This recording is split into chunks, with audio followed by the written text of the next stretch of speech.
انا مش صعب عليا اذى، لو بص بره انا مش عايزاه، وفي ثانية واحدة هكون سايباه، مش هبقى على حاجة.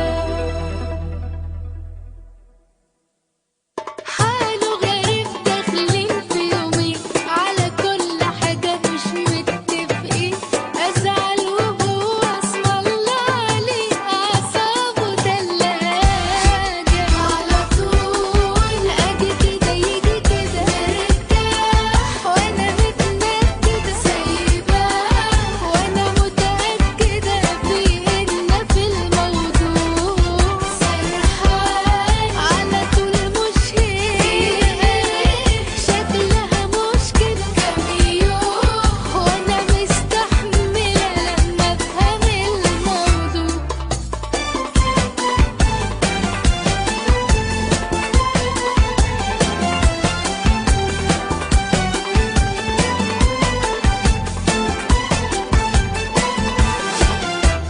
نص كلامه بقى له غير دماغ، ده